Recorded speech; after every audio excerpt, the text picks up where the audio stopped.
Okay, welcome to March 15th, and this is part 2 of Awakening Wisdom. So I was reflecting on Awakening Wisdom before yesterday's session, and I just love the word wisdom. There's certain words I just love, and one of them is wisdom. And when you love a word, I don't know if it's the same for you. I feel like I want to always go further with that word and really open it up more and experience it more and live it more.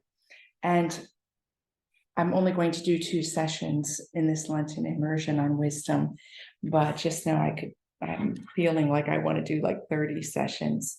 So yesterday's recording, I was speaking about wisdom as it could be understood as an arising play of creativity and all of consciousness, that's source, and the opportunity to awaken into this part of ourselves that we are playing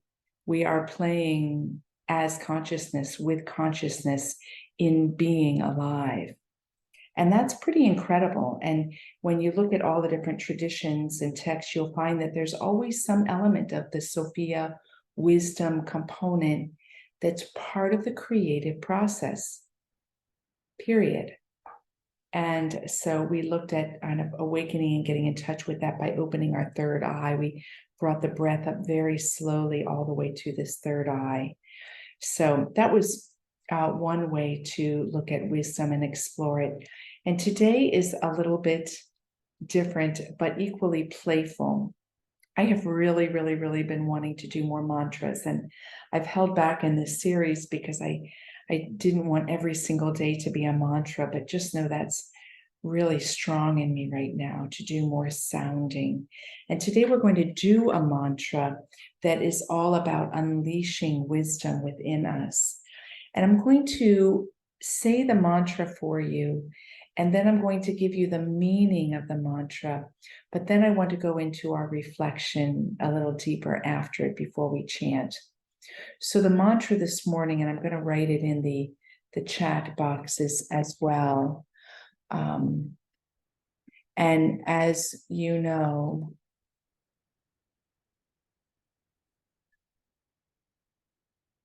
there are many ways, because many different traditions use similar mythologies, and similar mantra words, and they will spell them slightly different. And this one, I'm using this spelling. So it's Om, Im, Hrim, Klim, Chamundaya, Viche. Om, Im, Hrim, Klim, Chamundaya, Viche.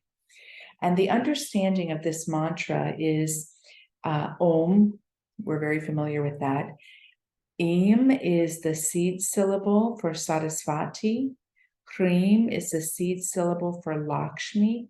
Klim is the seed syllable for Kali. Chamundaya is considered one of the Devi goddesses and is considered a fiery aspect of Durga. Now here you're going to get crossed into all sorts of different traditions, because there's one tradition that just sees it as an aspect of Durga. There is another that sees her as one of the 7 principal goddesses of creation, and has gotten that name because the essential nature of that goddess is that it is a slayer of demons, and it's believed that Chama, and let me pull up the actual names here so I get it right for you.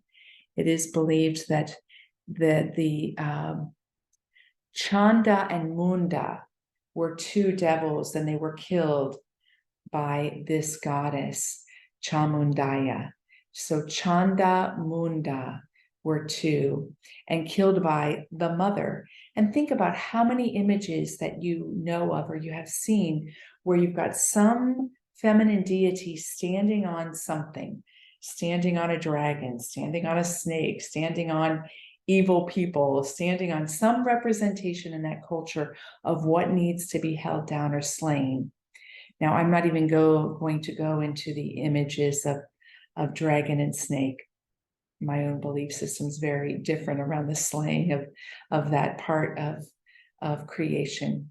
But I wanted to point to the fact that this mantra has a very, very rich myth, tradition, and legend. And I'm giving you one of the many, many different stories. But what is harnessed here is that intelligence and wisdom are unleashed by three goddesses: Saraswati, Lakshmi, and Kali. And Saraswati is oftentimes attributed as the patroness of all the arts, of all creativity, of language, of wisdom expressed in that way. And Lakshmi would be that form that is abundant. And as we know, where there is wisdom, there is an abundance of life. And Kali is that settles for nothing less than the fullness of life and respects the cycle of life, that everything has a conception, birth, life, journey, and reabsorption or death. So you've got these three components that are a part of the wisdom of life caught in this mantra. Now, when you reflect on that, because I would imagine that most of you did not grow up in a tradition that had statues of Chamundaya or even Durga, or even Kali and Lakshmi for that reason, and Saraswati, you most probably didn't have those images in your home. And yet, when you hear this story, something's got to stir in you. What is it? And why is it? Why is it that we can hear these powerful references, that we can be taught about these powerful deities or presences? And maybe we don't enter the cult of Lakshmi, or maybe we don't change whatever our path is to go within a tradition, whether it be Sikhism or Hinduism or Buddhism or any tradition. Maybe it doesn't orient us to want to get into one specific tradition. It does do something, doesn't it? It stirs. It stirs.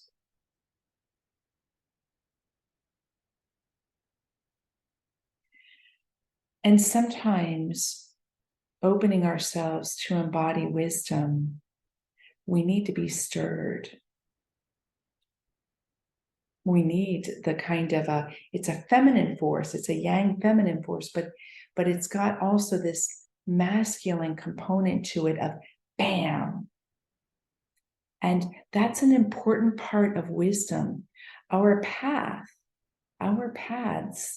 are, unfortunately, not just the establishing the capacity to be receptivity in a way that we don't have to be a warrior as well. Our paths, our very nature is calling us in to be a warrior as well. It's calling us to step up, step in, step out. It's calling it forth. It's calling it forth in comfortable and uncomfortable ways. It's a movement. And in that movement, there is naturally a full range of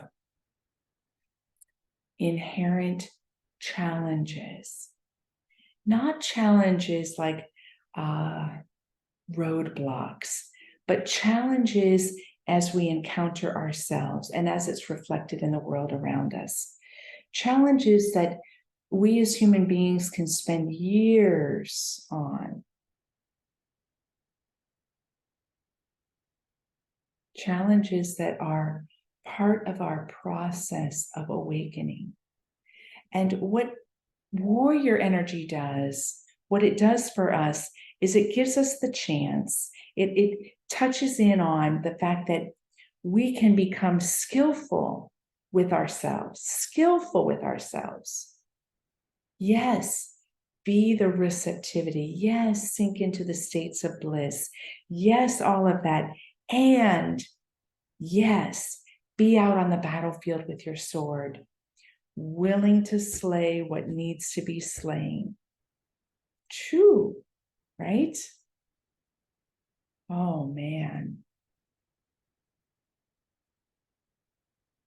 So play with that and play with, if you will, what does it mean for you? What does it do for you that you have been given the blessing, you personally have been given the blessing to access in unprecedented ways of vast types of insight, perspective, practice, and tradition.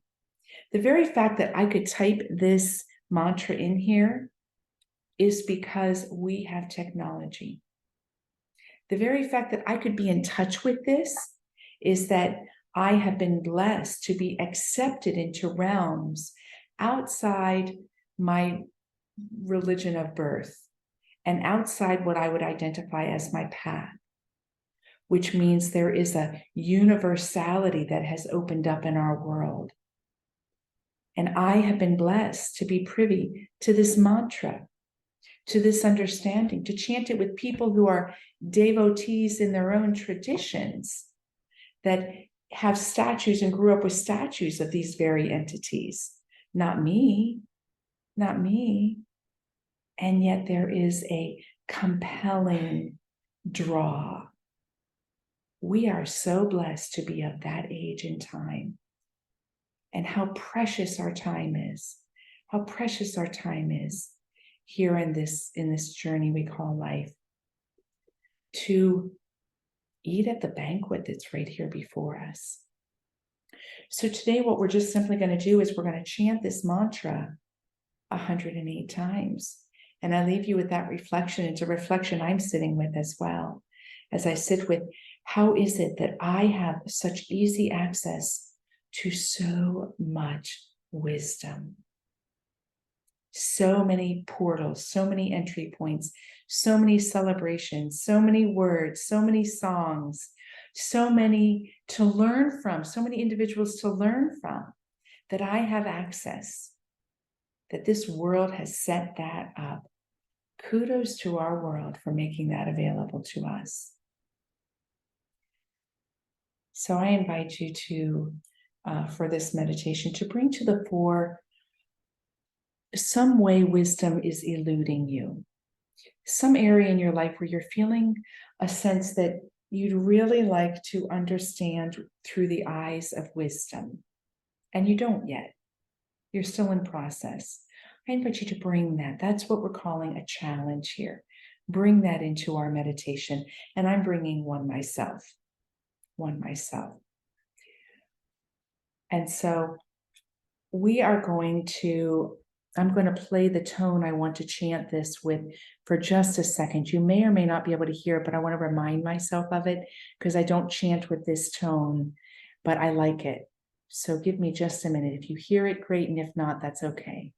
Om Hrim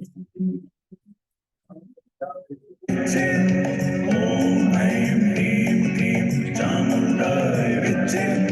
Om Hrim Klim Chamundaya Viche. Om Hrim Klim Chamundaya Viche. So that's how we're going to chant it. It's the first, second, and fourth are all the same, and the third has a slight variation. And I love that way of chanting. It's going to sound like this once we set in. Om Hrim Klim Chamundaya Viche. Om Hrim Klim Chamundaya Viche. Om Hrim Klim Chamundaya Viche. Om Hrim Klim Chamundaya Viche. So 1, 2, and 4 are very similar. Third is just a slight inflection starting up instead of starting down. And again, we are each bringing something that is a challenge for us right now.